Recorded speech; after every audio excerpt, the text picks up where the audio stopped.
Business start చేద్దాం అనుకున్న చాలా మందికి ఫెయిల్ అవుతామేమో అన్న భయం ఉంటది. అలానే ఒక ఎంటర్‌ప్రెన్యూర్ మైండ్ సెట్ ఎలా ఉండాలి అనేది చాలా మందికి తెలీదు. సో, దాని గురించి వీడియోలో చూద్దాం. సో, దీని గురించి నేనిప్పుడు మీకొక చిన్న స్టోరీ లాంటిది చెప్తాను. ఆ స్టోరీ తర్వాత దాన్ని అనలైజ్ చేద్దాం. వివేక్ అనే ఒక 25 ఏళ్ల కుర్రోడు ఉద్యోగం ట్రై చేయడానికి హైదరాబాద్ వచ్చాడు. ఇక్కడ అమీర్‌పేటలో ఒక రూమ్‌లో ఒక అపార్ట్మెంట్‌లో ఉన్నాడనమాట.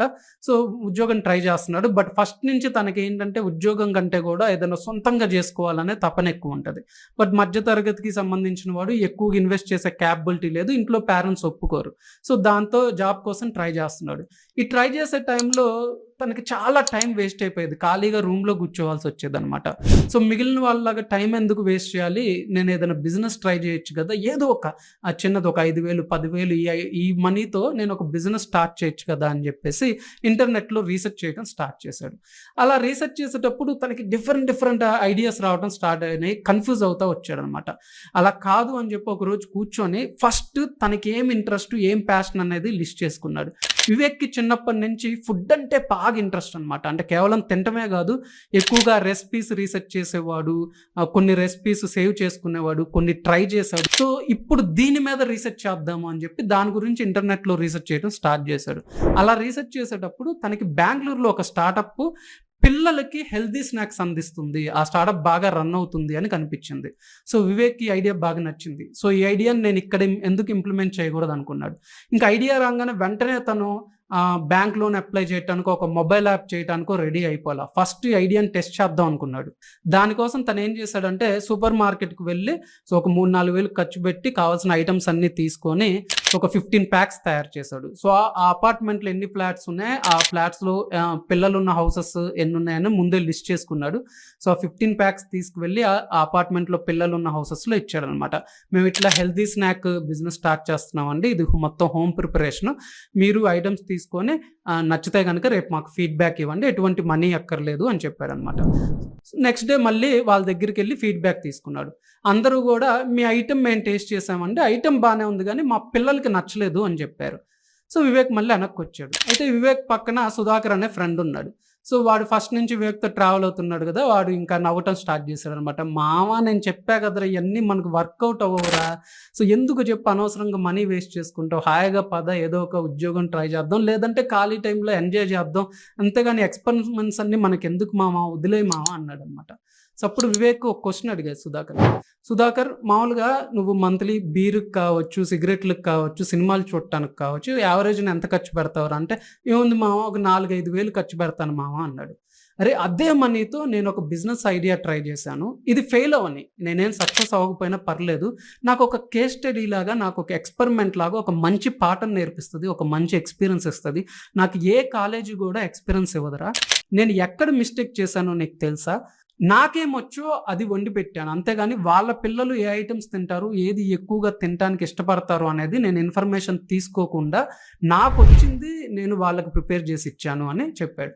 సో, అది వివేక్ చేసిన మిస్టేక్. మీ బిజినెస్కి సంబంధించిన వెబ్సైట్ హోస్ట్ చేసుకోవడానికి మంచి హోస్టింగ్ కంపెనీ కావాలి కదండి. సో, హోస్టింగర్ అలాంటి కంపెనీ మన ఆడియన్స్కి స్పెషల్ ఆఫర్ అయితే ఉందన్నమాట. ఆఫర్ లింక్ అనేది నేను ఈ వీడియో డిస్క్రిప్షన్లో ఫస్ట్ కామెంట్లో పిన్ చేస్తాను. స్పెషల్ ఆఫర్తో పాటు ఒక కూపన్ ఉంటుందండి. ఆ కూపన్ అప్లై చేస్తే కనుక మీకు ఎక్స్ట్రా 10% డిస్కౌంట్ కూడా వస్తుంది. మీరు ఆ లింక్ క్లిక్ చేసినప్పుడు ఇట్లా ప్యాకేజెస్ ఉంటాయి. సో, మోస్ట్ ఆఫ్ ది పీపుల్కి ఏంటి అంటే ప్రీమియం ప్యాకేజ్ అనేది సరిపోతుందండి. దీంట్లో మల్టిపుల్ వెబ్సైట్స్ కూడా హోస్ట్ చేసుకోవచ్చు. చూస్ ప్లాన్ అని క్లిక్ చేస్తున్నాను. ఇక్కడ మనకి ఎన్ని ఇయర్స్ కావాలో అది సెలెక్ట్ చేసుకుంటామండి. సెలెక్ట్ చేసుకున్న తర్వాత ఇక్కడ హ్యావ్ ఏ కూపన్ కోడ్ ఉంది కదా, అక్కడ వచ్చేసరికి సో నేను ఏదైతే కూపన్ కోడ్ డిస్క్రిప్షన్ లో ఇస్తానో ఆ డిస్క్రిప్షన్ లో లింక్ క్లిక్ చేసి ఆ కూపన్ కోడ్ కాపీ చేసి ఇక్కడ పేస్ట్ చేయండి. సో, అప్పుడు మీకు 10% డిస్కౌంట్ అయితే వస్తుంది. స్పెషల్ ఆఫర్ కూపన్ కోడ్ అనేది డిస్క్రిప్షన్ లో ఉంటుంది, చెక్ చేయండి. సో, నెక్స్ట్ డే ఏం చేశాడు? మళ్ళీ అపార్ట్మెంట్స్ దగ్గరికెళ్ళి వాళ్ళ పిల్లలు ఏ ఐటెమ్స్ ఎక్కువగా తినడానికి ఇష్టపడతారో తెలుసుకున్నాడు.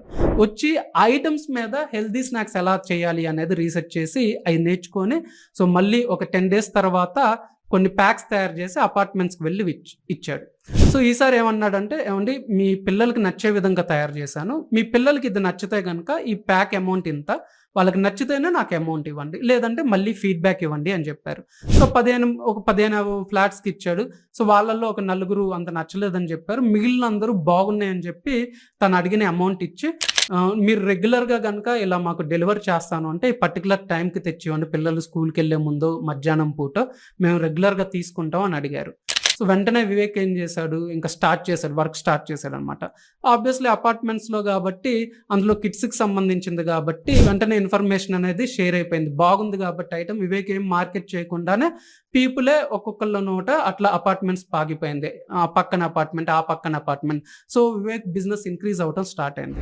సో అప్పుడు సుధాకర్ ఏమన్నాడంటే, మామ మన బిజినెస్ ఇంక్రీజ్ అవుతుంది, సో దీనికి ఒక మొబైల్ యాప్ తీసుకుందాం, మొబైల్ యాప్ తీసుకుంటే మనం సిటీ మొత్తం ఎక్స్పాండ్ అవ్వచ్చు కదా అన్నాడు. సో అప్పుడు వెంటనే వివేక్ ఏమన్నాడంటే, మామ మొబైల్ యాప్ తయారు చేపియాలంటే మనకి ఈరోజు చాలా కాస్ట్, అట్లానే మొబైల్ యాప్ మీద నాకేమీ నాలెడ్జ్ లేదు. ఒక మొబైల్ యాప్ చేయడానికి ఎవరి దగ్గరికైనా వెళ్ళానంటే వాళ్ళేం చెప్తే అదే చేయాల్సి వస్తుంది. ఈరోజు నా దగ్గర మనీ లేదు, నాకున్న బడ్జెట్లో వెళ్ళాను అంటే వాళ్ళు క్వాలిటీ ఇవ్వరు. సో ఇలా కాకుండా నేను ఒక పని చేస్తాను, మనకి వాట్సాప్ బిజినెస్ అనేది ఉంది, దాన్ని నేను గూగుల్ ప్లే నుంచి డౌన్లోడ్ చేసుకొని ఒక స్పెషల్ నెంబర్ తీసుకొని ఆ వాట్సాప్ బిజినెస్ అనేది నేను ఇన్స్టాల్ చేసుకుంటాను. ఈ వాట్సాప్ బిజినెస్లో మనకి క్యాటలాగ్ అని ఉంటుంది. అంటే మనం ఏమైతే ఐటమ్స్ తయారు చేస్తుంటామో ఆ ఐటమ్ ఫొటోస్ అన్నీ అక్కడ పెట్టచ్చు. ఈ నెంబర్ మన కస్టమర్స్కి ఇచ్చామంటే వాళ్ళు అక్కడ ఏ ఐటమ్ కావాలో సెలెక్ట్ చేసుకుంటే అది మనకి వాట్సాప్లో అలర్ట్ వస్తుంది. ఆ ఐటమ్ మనం నెక్స్ట్ డే డెలివర్ చేయొచ్చు. వాట్సాప్లోనే మనం టైం తీసుకుంటే ఎప్పుడు డెలివర్ చేస్తున్నాం అని చెప్తాము. ఇనిషియల్గా కొద్దిగా పెయిన్ అయినా కానీ మనకి ఎటువంటి ఖర్చు ఉండదు మామ అని చెప్పాడు. సో ఈ ఐడియాని ఇంప్లిమెంట్ చేస్తా వాట్సాప్ బిజినెస్తో ఎక్కువ మంది కస్టమర్స్ని రీచ్ అయ్యాడు. సో అట్లా బిజినెస్ ఎక్స్పాండ్ అయ్యి తన దగ్గర కొంత మనీ వచ్చిన తర్వాత అప్పుడు ఒక మంచి మొబైల్ యాప్ డెవలపర్ దగ్గరికి వెళ్ళి మొబైల్ యాప్ తయారు చేయించుకోవడానికి రెడీ అవుతున్నాడు. సో ఇది స్టోరీ అండి.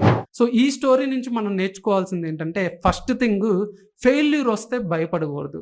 సాధారణంగా మనం అందరం కూడా ఫెయిల్యూర్కి భయపడతాము. మేజర్గా ఎక్కడ భయపడతాం అంటే పక్కనోడు ఏమనుకుంటాడు అనే దగ్గర భయపడతాం. నా ఫ్రెండ్స్ ఐటీ జాబ్ చేస్తున్నారు, నేను ఫెయిల్ అయ్యి కొన్ని రోజులు ఖాళీగా ఉన్నానంటే వాళ్ళు నవ్వుతారు, ఎట్లా అని ఆలోచిస్తాం. లేదంటే మనం ఫెయిల్ అయ్యామని బయట తెలిస్తే గనక పక్కింటి అంకులు ఏమన్నా అంటాడేమో, అత్తయ్య ఏమన్నా అంటదేమో, ఎప్పుడు పెళ్ళిలో కనిపించే మావయ్య ఏమన్నా అంటాడేమో. సో ఇట్లాంటి వాటికి ఎక్కువ భయపడతాం అనమాట.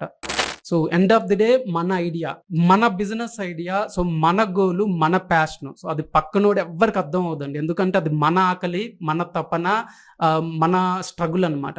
అది మనకే అర్థం అవుతుంది. దానికోసం మనమే పోరాడాలి. సో నిజాయితీగా మనం కష్టపడుతున్నప్పుడు ఎన్నిసార్లు ఫెయిల్ అయినా ప్రాబ్లం లేదండి. ఎందుకంటే ఫెయిల్ అంటేనే ఫస్ట్ అటెంప్ట్ ఇన్ లెర్నింగ్. అంటే మనం నేర్చుకుంటున్నాం అని. బట్ ఫెయిల్ అయిన ప్రతిసారి విషయం నేర్చుకోవాలి, దాంట్లో ఫెయిల్ అవ్వకూడదు. మళ్ళీ ఒకే దాంట్లో మనం ఫెయిల్ అవుతున్నాము అంటే ఏమీ నేర్చుకోనట్టు. మనం చిన్నప్పటి నుంచి కూడా చూస్తూనే ఉన్నాం, సినిమాలు కావచ్చు, బుక్స్ కావచ్చు, సక్సెస్ స్టోరీస్ కావచ్చు, ఇవన్నీ చూస్తే పెద్ద పెద్ద ఎంటర్‌ప్రెన్యూర్స్ కానీ, దిగ్గజాలు కానీ ఎవరైనా సరే ఫెయిల్ అయిన వాళ్ళే. సో అందరూ ఫెయిల్యూర్ నుంచి సక్సెస్ వైపు వచ్చిన వాళ్ళే. సో ఎంటర్‌ప్రెన్యూర్‌షిప్ గురించి మంచి స్టేట్మెంట్ ఉందండి. ఎంటర్‌ప్రెన్యూర్‌షిప్ జర్నీలో ఫెయిల్యూర్ అనే పదానికి తావే లేదు. ఉంటే సక్సెస్ అయినా ఉంటది, లేదా లెర్నింగ్ ఉంటది. అంటే మనం ఒకటి ట్రై చేసి వర్క్ అవ్వలేదు అంటే నేర్చుకున్నాము అని అర్థం. అదే ట్రై చేసి అది వర్కౌట్ అయింది అంటే ఓకే, సక్సెస్ అయింది అని అర్థం. అందుకనే మీరు ఎంటర్‌ప్రెన్యూర్స్ అవ్వాలనుకున్నప్పుడు ఫస్ట్ థింగ్ ఏంటంటే, ఫెయిల్ అయితే భయపడమాకండి. ఆ ఫెయిల్యూర్స్ ఎలా అధిగమించాలో ట్రై చేయండి. మీరు ఈ వీడియోస్‌ని ముందుకు తీసుకెళ్తే నేను ఇలాంటి మంచి ఇన్ఫర్మేషన్ మీకు అందించగలను. సో వీడియో మీకు నచ్చిందనుకుంటున్నాను. నెక్స్ట్ వీడియోలో కలుస్తాను. అంతవరకు సశేషం మీ రవికిరణ్.